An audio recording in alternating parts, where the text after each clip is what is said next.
11e chronique de Jean Hayet. Caïn, mon frère. Chers adhérents de l'Université du temps libre de Tarbes et de Bigorre, Caïn, mon frère, je pense à toi. La postérité ne t'a pas ménagé. En face de toi, on a mis Abel le juste, et toi, tu es le criminel, le mauvais, le maudit. Cela depuis toujours. On me l'a répété 1000 fois dans mon enfance, au catéchisme et à l'église, et pourtant, oui, et pourtant. Alors, j'ai ouvert la Bible. Ton histoire est là, dans les premières pages de ce livre vénérable, qui nous dit ce qu'ont pensé des hommes du Proche-Orient il y a 2000 ans, 3000 ans et plus encore. J'ai lu et relu plusieurs fois ton histoire, car je me doutais que ceux qui m'en parlaient avec autorité ne l'avaient pas lu le plus souvent, ou bien l'avaient lu en admettant d'avance ce qu'on leur en disait depuis des siècles. Or, on m'a appris à l'école à bien écouter celui qui parle, mais aussi à bien regarder les mots et les phrases de celui qui écrit, et d'autant plus attentivement que l'auteur a vécu très longtemps avant nous. Alors, j'essaie d'appliquer ces sages principes. Quel bonheur, Caïn, tu as apporté à Ève ta mère en naissant. Elle a poussé un cri de joie. J'ai procréé un homme avec le Seigneur. Tu étais le premier être humain né de l'union d'un homme et d'une femme, mais Dieu, le Seigneur ou Adonai comme l'appelle la Bible, était intervenu, nous dit l'exclamation d'Ève, j'ai procréé un homme avec le Seigneur. Sans lui, le petit Caïn n'aurait pas été conçu dans le ventre d'Ève et ne serait pas venu au jour. Comme elle était heureuse et fière, ta mère Ève. De quels soins inquiets et constants elle t'a enveloppé. Avec quel amour elle a dû t'élever, Ève. Ensuite, arrive ton frère Abel. On ne voit pas la mère pousser à nouveau un cri de joie.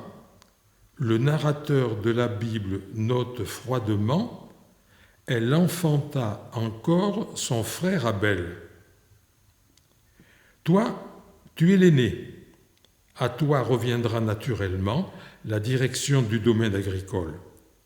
Abel le cadet devra s'éloigner pour faire paître dans les environs ses moutons et ses chèvres. Maintenant, tu as grandi et te voilà donc investi d'une rude et belle tâche, faire fructifier les terres paternelles. Vient la saison d'offrir au Seigneur Dieu, à Adonai, les produits de l'activité humaine.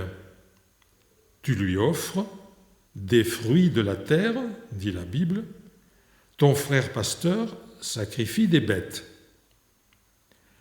Jusque-là, tout allait bien. À partir de là, tout va se gâter.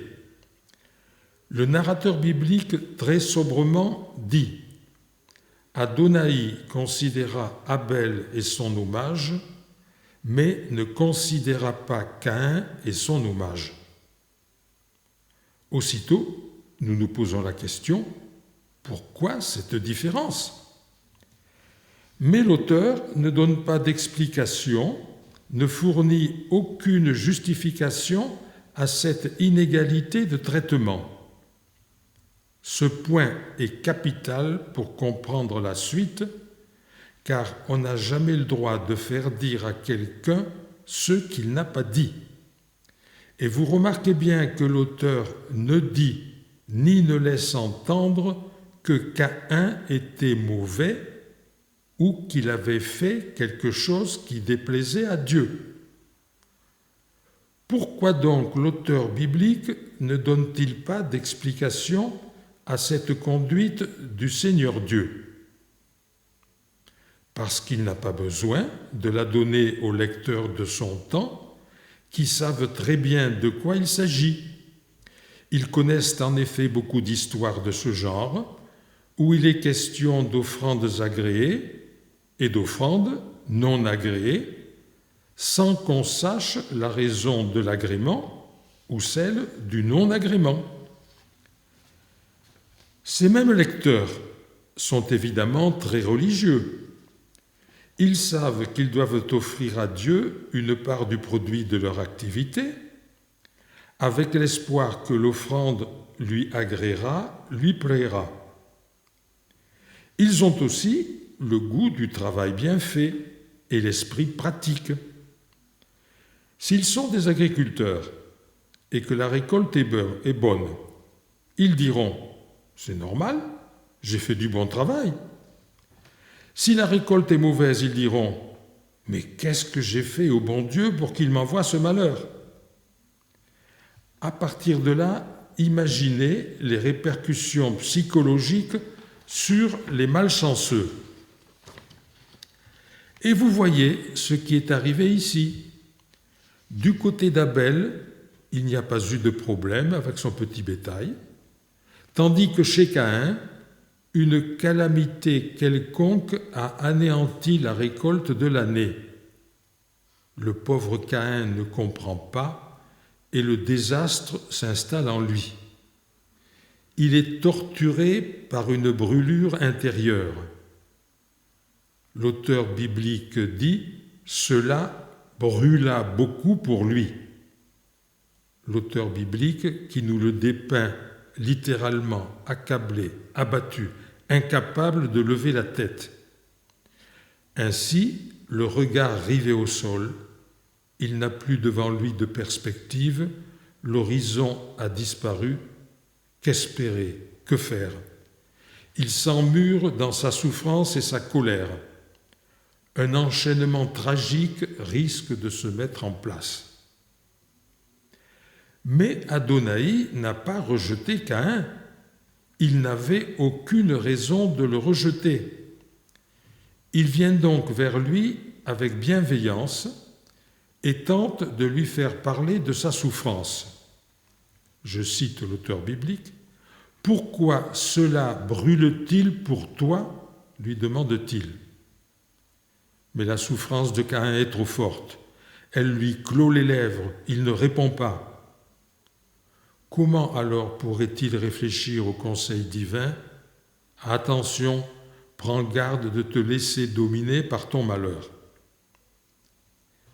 Nous le voyons cependant essayer de suivre ce conseil divin. Il va trouver son frère, il veut lui parler, mais rien ne sort de sa bouche. Le geste de désespoir l'emporte, il tue son frère. La récolte anéantie a fait naître en lui un sentiment d'injustice qui s'est transformé en jalousie envers celui dont les affaires allaient bien, pour aboutir à la haine, d'où a jailli le crime. L'enchaînement infernal et tragique s'est implacablement mis en place. Mais Caïn n'en a pas fini avec le malheur. Le Seigneur, Adonai, vient maintenant demander des comptes à Caïn. L'interrogatoire se passe mal. L'accusé répond avec insolence et brusquerie. « Mon frère, connais pas. Et d'ailleurs, en suis-je le gardien ?» La sentence divine tombe, terrible. Le sol ne nourrira plus Caïn, condamné à errer et à trembler tous les jours pour sa vie. Elle écrase le malheureux qui reconnaît, peut-être trop tard, sa faute et fait comprendre à son juge qu'il souhaite un peu de pitié. Elle lui est accordée avec parcimonie sous la forme d'un signe protecteur de sa vie. Caïn, mon frère, comment ne pas être bouleversé par ton destin tragique? De ta naissance à l'âge adulte, tu n'as connu que du bonheur. Ta mère t'a follement aimé. Tu as exploité avec succès ton domaine agricole. Puis, une année, la récolte fut anéantie. Tu n'avais plus de quoi vivre, tandis qu'un peu plus loin, ton frère, lui, vivait bien de son troupeau de chèvres et de moutons. De ce jour où une catastrophe naturelle est tombée sur toi, les malheurs se sont enchaînés. Pouvais-tu briser cette chaîne? Oui, diront certains, puisque Dieu lui-même t'avait conseillé d'être plus fort que la catastrophe. Il te suffisait de suivre ce conseil. Mais les esprits sages et rassis qui vous reprochent de n'avoir pas suivi les bons conseils, ont-ils jamais connu la souffrance à son point extrême? Caïn, mon frère, je regarde maintenant la sentence divine qui t'a frappé. N'essaie plus de cultiver le sol, il ne te donnera rien. Alors, pars sur les chemins, à travers champs, forêts, monts, déserts. Nourris-toi comme tu peux. Habille-toi avec n'importe quoi. Trouve des abris de fortune. Encaisse les injures et les coups aux vagabonds apatrides, hagards et pouilleux. Tremble pour ta vie, car même le signe qu'a mis sur toi Adonai n'empêchera pas un fou de te tuer. Et pour couronner le tout, si l'on peut dire, ne crie pas ta misère vers Dieu, car il t'a exclu de sa face. Tu es de trop sur terre, et Dieu t'a rejeté.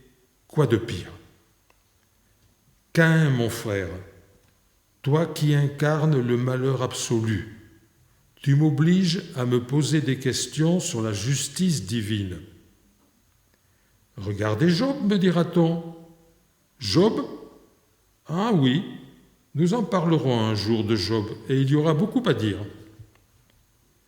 Caïn, mon frère, ton malheur absolu m'incite à réfléchir sur la violence. Tu n'étais pas né violent. C'est un malheur tombé un jour sur toi, sans que tu aies fait quoi que ce soit pour l'attirer, qui t'a rendu violent et a fait de toi un criminel. Que peut faire l'homme pour dominer la violence quand elle éclate en lui à la suite d'un malheur ressenti comme une injustice? Caïn, mon frère, oui, tu as commis un homicide sur quelqu'un qui ne t'avait pas fait de mal. Tu es coupable, personne ne le niera. Mais quand je regarde les circonstances qui t'ont conduit à cet acte, et que je mets en face la sentence divine qui te frappe, je ne peux pas m'empêcher de m'interroger, et d'autant plus sérieusement que l'auteur du récit la présente comme une sentence divine. Elle est, nous l'avons vu, d'une implacable dureté. Ceux qui, s'inspirant sans doute d'un fait réel et connu, ont raconté ton histoire. Celui qui l'a écrite avec soin sur du papyrus ou du parchemin. Ensuite, ceux qui ont décidé qu'elle méritait d'avoir sa place dans la Bible, ces personnes-là se faisaient de la divinité une idée qui nous effraie. On doit convenir qu'il leur était difficile d'en avoir une autre. Ils étaient fils de leur temps. Et le temps n'était pas encore venu où, dans cette même Bible vénérable, on nous parlerait, Caïn, mon frère, de miséricorde.